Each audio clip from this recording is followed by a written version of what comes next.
Hi,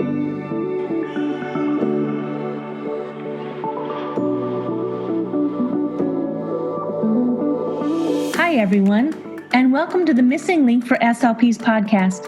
I'm Maddie, and you are listening to an episode in our podcast series, Oh, the Places You Will Go, an SLP Spotlight, where I get to interview speech pathologists who have interesting positions in our field, from the very basic to the most interesting spots, places, people they work with, and all of that in between. I get to have the fun of just chatting with these SLPs, finding out what they do, how they got their jobs, and any words of advice they have for other SLPs. So listen as we explore all the wonderful things an SLP can do.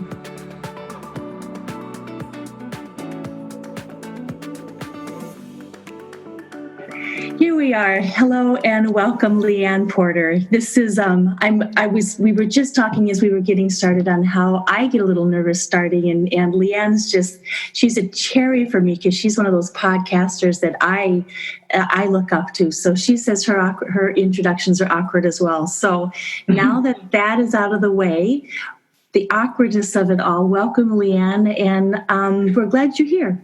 Yeah, thank you. I'm really happy to be here. I'm excited. This is a new feeling for me to be, on the other side of the microphone. I know so many people who listen to your podcast. So as long as we're here, tell us who you are and what you do and how you got started. Sure. So I'm Leanne. I'm in Kansas City, and I'm an outpatient speech and language pathologist. So I work with adults in the medical setting. Outpatient is my primary role, but I also cover inpatient rehab and acute care. And I have a PRN job because my outpatient work is only part-time. It's 20 hours a week. So if anybody thinks like, oh my goodness, how is she working so much PRNing and have a podcast? Girl, don't worry. Because I was wondering that. I'm thinking, wow, she makes me look like silent. Part-time work. My PRN gig is very low. Like I'm not called like constantly. So it's just, and I love that PRN job because it gives me exposure to another hospital system, another culture of work, more SLPs to feed off of, because I just love tapping people for information. That's like how I learn, clearly, because I started a podcast to share what I learned from people with everybody else. So I'm the host of the Speech Uncensored podcast, which is geared towards medical SLPs covering the lifespan. So that includes medical SLPs who work in pediatric hospitals as well. We want to cover those topics, and SLPs who work in the neonatal intensive care units. So those are relevant topics to us as well. Of course, my primary focus is, treating adults across all the scope of practice that we experience.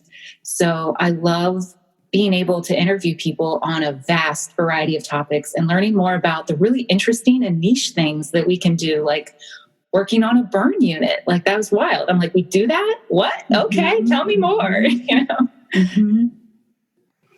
I've picked up some PRN work on myself, working with below poverty level teens or homeless teens.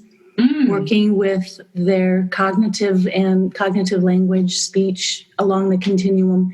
Very interesting setting, very non-conventional. So I agree with you. It's very interesting what we can do in our fields as speech pathologists. Yeah, I was getting really kind of like low-key burnt out, thinking like this is the same job I'm going to have for the rest of my career. And I mean, if that suits you, more power to you. Go and rock that out. But there is so much more. And so I really enjoy learning those stories and being able to share and inspire other people to be like, if you don't even know if you can do that with this career path. I've met so many people who have created career paths for themselves, taking this type of work that we do and making something that fit them and their lifestyle better. And I'm like, that's awesome. So let's just follow this line of reasoning then, or this line of thinking. What advice would you have for a speech pathologist who is in a career, who she is starting to feel burned out, or she's feeling squished between the demands of possibly a skilled nursing facility, yet she wants to care for her residents, the patients that she works with? How does she begin to find those opportunities that you're talking about? That's funny. I wanted to say that's such a good question, but my husband actually has a pet peeve about saying that statement. Because I would say that is a good question. I know, right? It is. It's a good question. He just has this weird pet peeve about it. So that's what made me laugh. Okay, so back to your very good question. These are the questions that I'm sure the listeners are thinking, because you and I have these great careers, and the people that we interview have these great careers. Mm-hmm. And the listeners are like, how do I get that? I'm stuck in this job. I have to have benefits. I care for my kids. Mm-hmm. I've got to have so many things. I don't have the time. I don't have the resources. How do I land those dream jobs that I want as a voice specialist or in a medical unit? Or how do I do the things I want to do? How do I work with these people? I think it is about networking, and like a little piece of me inside died when I said that, because I used to think networking was like, something kind of distasteful, something that you did because you were ambitious and you wanted to get ahead and all this stuff. But it's literally about meeting people, learning who they are, what their passions are. And that just naturally leads to opportunities. And so I'll give you an example. Like, in my PRN job, I met another outpatient therapist. For my PRN job, actually, I don't do outpatient. I do inpatient rehab. So she just works for the same hospital system. And so they were having a Christmas party that I was invited to. So I went, of course. Of course. And so I'm talking with this other outpatient therapist.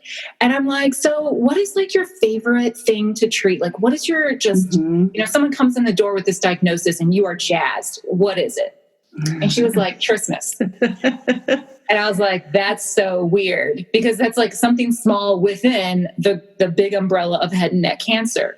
Right. So I was like, what an interesting response. And then, so we talk a little bit more about that, and then 2 weeks later, I get a referral for someone whose primary concern that they're coming to me for is for trismus. And I was like, sweet, I've got a contact. I can reach out to this person and learn more about that. That's networking. And so not only do we have like a good working relationship, like I like to think we actually like each other too. That just adds like a social level to it too. That's really nice. So it's not all business worky work. It's like layered. So if you're feeling kind of getting to a place where you're burnt out, you want so much more for your career and your work, but you're not feeling like you're experiencing it. I think one of the things you can start with doing is maybe like a examination of your SLP network. How connected are you to other SLPs, and in what ways? And I think of that as essentially you're building like a mentorship network. But we often think of mentorship as almost in terms of like power or knowledge, being one has more and the other has less. That's what makes a mentor and a mentee. But rather, you can build equal levels of mentorship through your SLP network of other providers where you're all kind of in the same boat.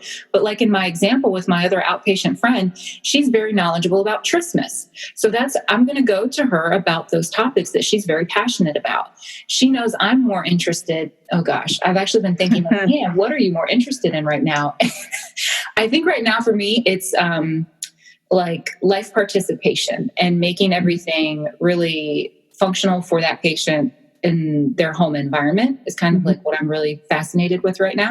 So if she had questions about that, she could come to me in that way. But we're equals. Does that make sense? It does. So it's like building, a network of equal menteeing. Right, and helping one another and just providing, cheerleading resources. Here's how I figure things out. I was talking with somebody the other night, and the reason why I'm asking these questions is because she says, I'm just feeling burned out and stuck. And so I jotted down just a little process that I go through, and I call it my transition time. So I don't want to ever feel like I'm stuck. So I want to change my wording. I don't want to use the negative. I use the positive. This is a transition time. This is a time where I start to question. I gather information. I solve problems. I do tests and trials. And then I make a decision. It reminds me of when we do the video swallow studies. We go in, what are the questions that we have? The information we gather? Let's do our trials, gather our information, and then make our decision. And by helping, just drawing on one another, we are able to support one another with a variety of things, just based on our own experiences, and then reaching out to others as well, and finding inspiration from others. Yeah.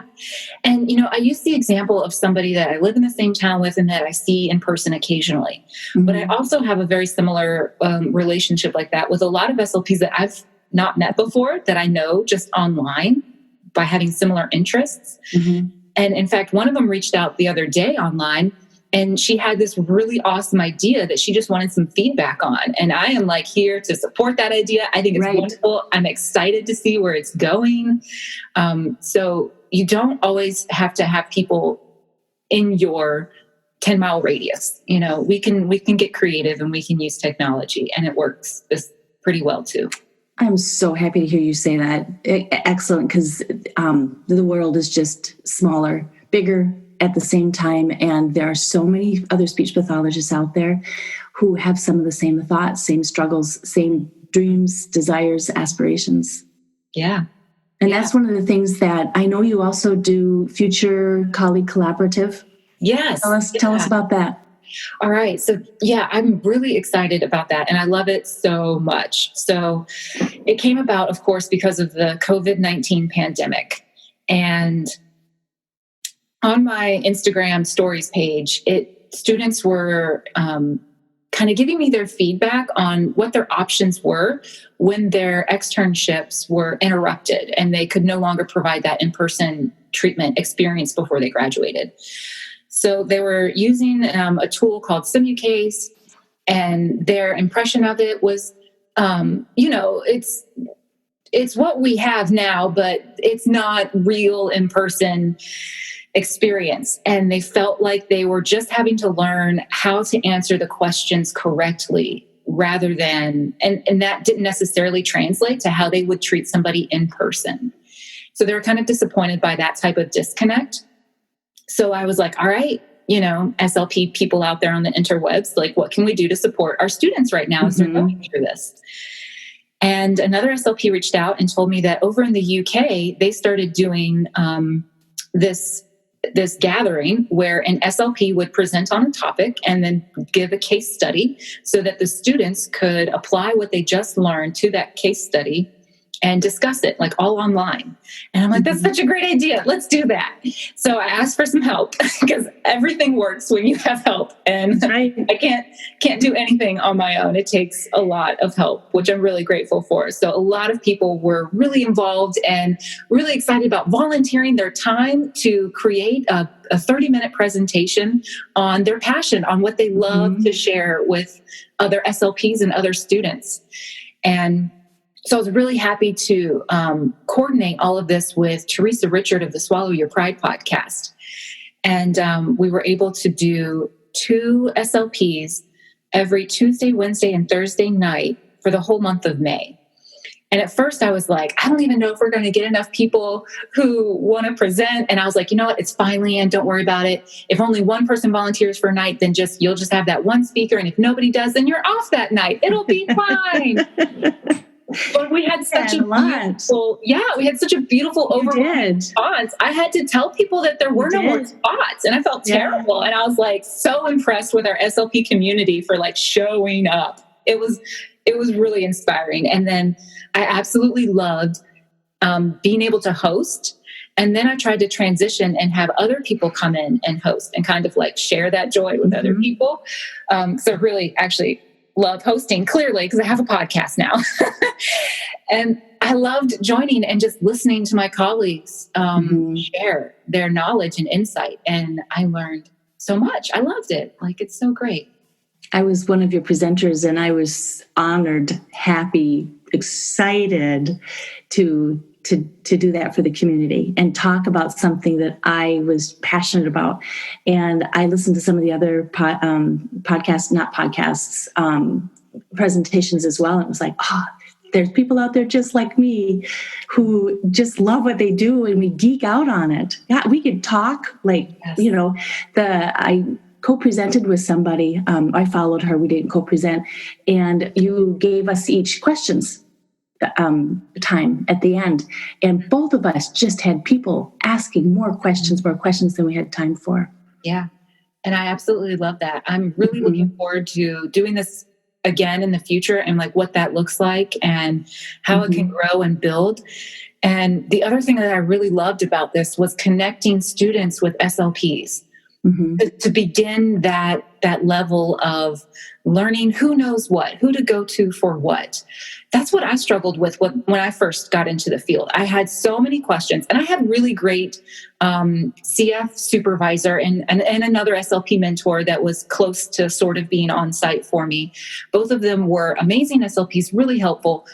But I treated pediatrics when I first started, and they were both adult SLPs.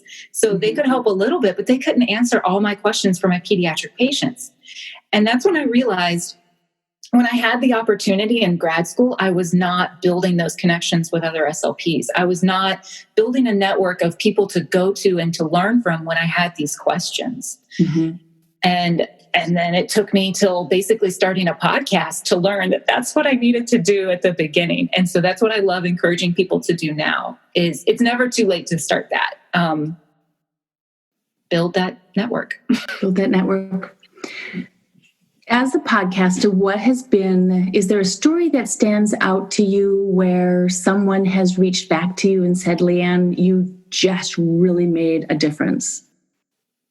I get little notes here and there about certain things that they're just like, grateful for the podcast and the learning, like being able to learn on the go. People are busy. People have very involved jobs. They have families. They have loads of other responsibilities. And yet on top of all of those things, we're still required to do extra learning to maintain our license.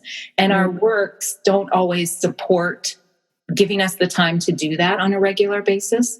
So, the feedback that I've gotten is that people are really appreciative that the medium of podcasts, they're able to do that on the go. They're able to listen in their car. They're able to do it while they exercise or while they fold laundry or paint their toenails. I don't know, whatever you want to do while you can listen at the same time and still have good accuracy with whatever it is you're doing on the side. So I like that people are able to like weave it into their everyday lives and feed their brains and nourish their minds. Like, I think that's beautiful. Yeah, excellent.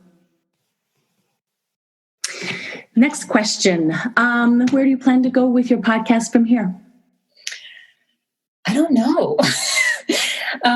I've always thought it would be super awesome to have do a traveling show, go around and be able to interview people and have people come and be in an audience and then do more audience participation and more live question and answer. I just think that would be really fun. What that looks like and how to execute that, I have no idea. I'm still trying to do laundry every week and stay on top of my house chores. I don't even know where to begin to crack that nut. So it'll be fun to watch what happens with all of this happening, how COVID has changed all of the online presence work, teaching, webinars, chat groups, Instagram, everything.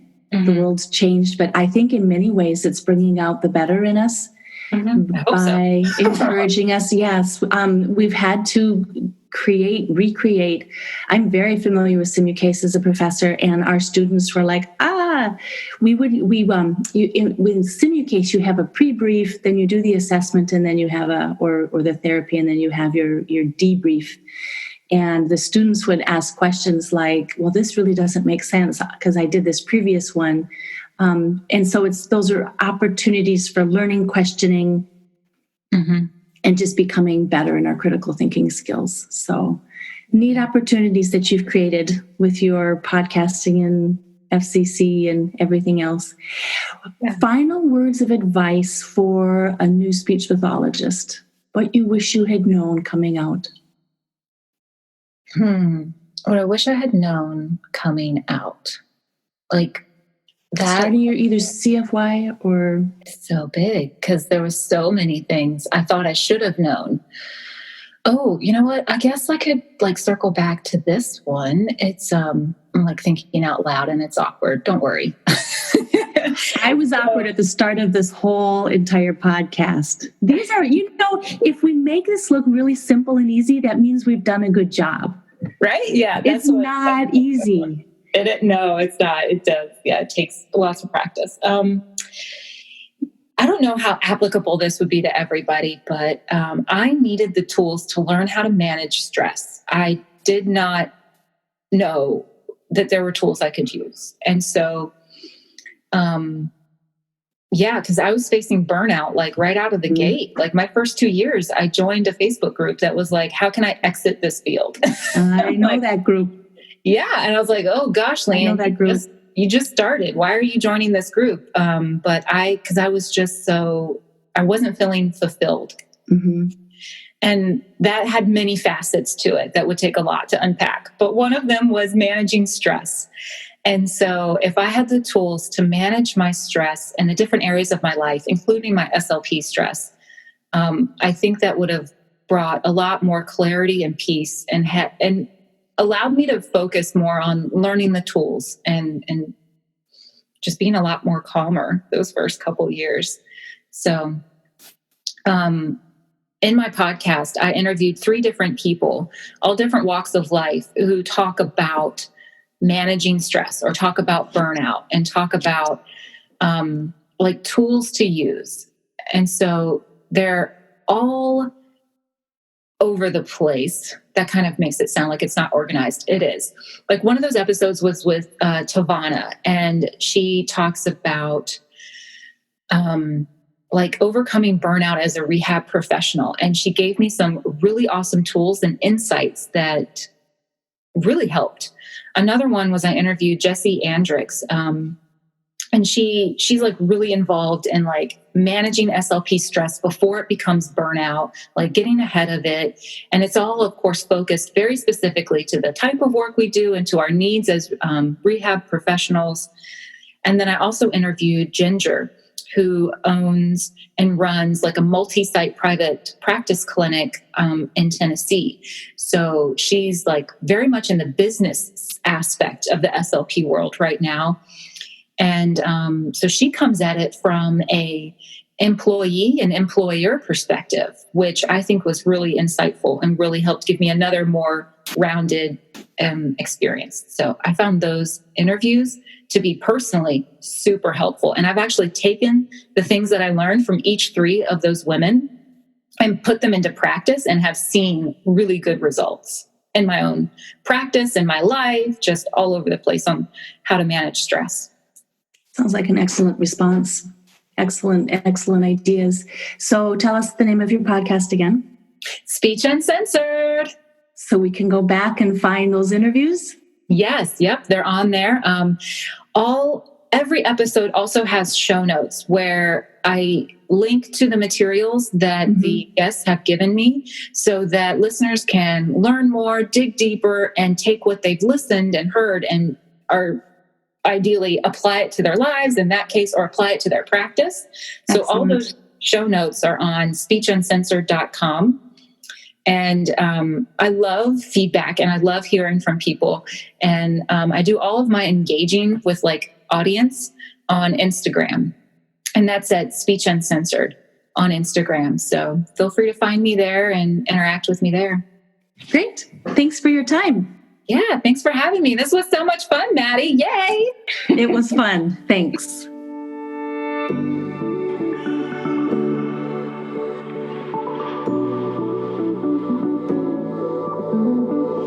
I hope today's conversation has created some aha moments for you and motivated you to become a better SLP, continuing to connect some of those missing links between what you know and how to use that knowledge.